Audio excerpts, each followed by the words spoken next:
وَمَن يَتَّقِ اللَّهَ يَجْعَل لَّهُ مَخْرَجًا، جو شخص اللہ کا تقوی اختیار کرے گا اللہ اس کے لیے راستہ پیدا کر دے گا، جہاں بالکل نظر نہیں آئے گا کہ کوئی راستہ، اللہ راستہ پیدا کر دے گا۔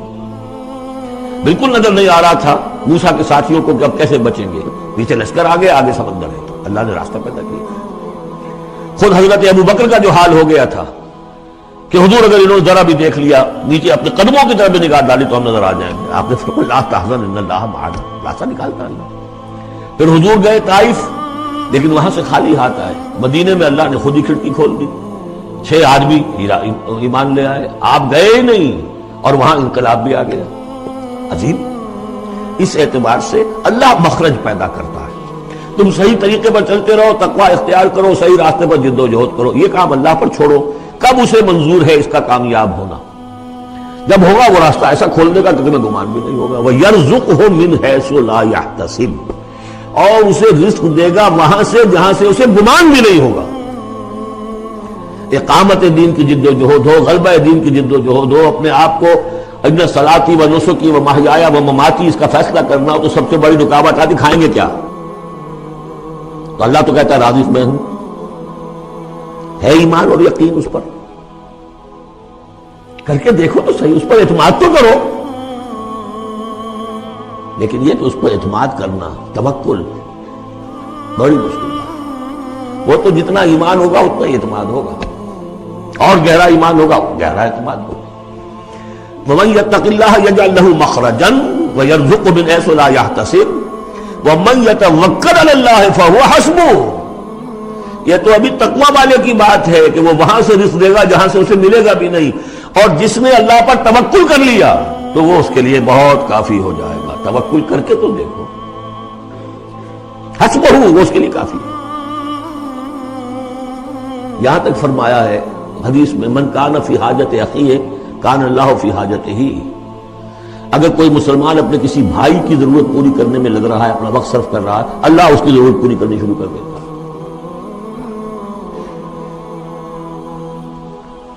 فکر ماں در کار ماں آزار ماں، کار ساز ماں بے فکر کار ماں، یہ فارسی شاعری کے اندر یہ دینی حقائق ہے۔ کار ساز ماں بے فکر کار ماں، میرا کارساز میرے کاموں کی فکر کر رہا ہے، میں نے اپنے آپ کو اس کے کام کے لیے لگا دیا۔ وہ دنیا میں بھی ذرا سا بھی کوئی شریف انسان ہوگا، آپ اس کے ہو جائیں وہ آپ کو چھوڑ دے گا پھر کہیں؟ شرافت ہو، مروت ہو، آپ اللہ کے بن کر تو دیکھیے، پھر وہ کارساز ہے۔ کارساز ماں بے فکر کار ماں، فکر ماں در کار ماں آزار ماں، جب میں اپنے معاملات کی فکر خود کرتا ہوں، کوئی نہ کوئی ٹھوکر کھاتا ہوں، کوئی نہ کوئی غلطی کرتا ہوں، آزار اپنے سر کے اوپر پیدا کر لیتا ہوں۔ اپنے آپ کو حوالے کرو، اس کا نام ہے تفویض الامر الی اللہ، افوض امری الی اللہ ان اللہ بصیر بالعباد۔ ان اللہ بالغ امرہ، اللہ تعالیٰ تو اپنا معاملہ تو پورا کر کے ہی رہتا ہے، وہ تو دین کو غالب کرنا ہے، کرنا ہی ہے۔ کون اس کے اندر نفع کما گیا، کون محروم رہ گیا، یہ ان کی قسمت ہے۔ ابو بکر اور عمر اور عثمان اور علی اور عبد الرحمن ابن عوف یہ اپنی بازی جیت گئے، ابو جہل ابو لہب محروم رہ گئے، یہ تو اب ان کا معاملہ ہے۔ اللہ تو اپنی بات پوری کرا دے گا، اور اس دنیا کے ختم ہونے سے پہلے پہلے پورے کل ارضی پر اللہ کا دین غالب ہوگا، یہ ہونا ہے۔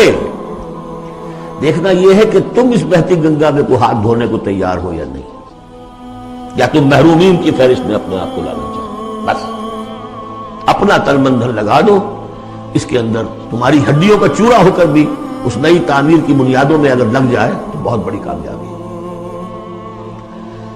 قد جعل اللہ لکل شیء قدرا، بہت عمدہ مقام ہے، اللہ نے ہر چیز کے لیے ایک اندازہ مقرر کیا ہوا ہے، کب اللہ کی مدد آئے گی یہ بھی اس نے طے کیا ہوتا ہے۔ You have to qualify، pre qualification conditions، تب مدد آئے گی، یوں نہیں آتی مدد۔ اپنا سب کچھ لگا دو پھر کہو کہ اللہ میری 15 برس کی کمائی کل میدان میں میں نے بڑی ڈالی، 15 برس کی کمائی، دن کی اور رات کی کوششیں ہیں میری، صبح اور شام کی کوششیں ہیں میری، 15 برس وہ میدان میں نے لا کے ڈالی۔ تب پکارو اللہ کو۔ اپنا مال بچا کے رکھنا ہے، اپنی مستقبل کو بھی بچانا ہے، اپنی اولاد کو بھی بچانا ہے، اور اللہ کا دین غالب ہو جائے، کہیں نام لکھا کے کسی جماعت میں شامل ہو کر بڑا تیر مار دیا، گویا کہ اللہ تعالیٰ تو جانتا ہی نہیں۔ کتنی کنٹریبیوشن ہے، کتنا اثار ہے، کتنی قربانی ہے، کتنا وقت ہے، کتنی محنت ہے، اللہ جانتا ہے۔ باقی اس نے ہر چیز کا ایک اندازہ مقرر کیا ہوا ہے۔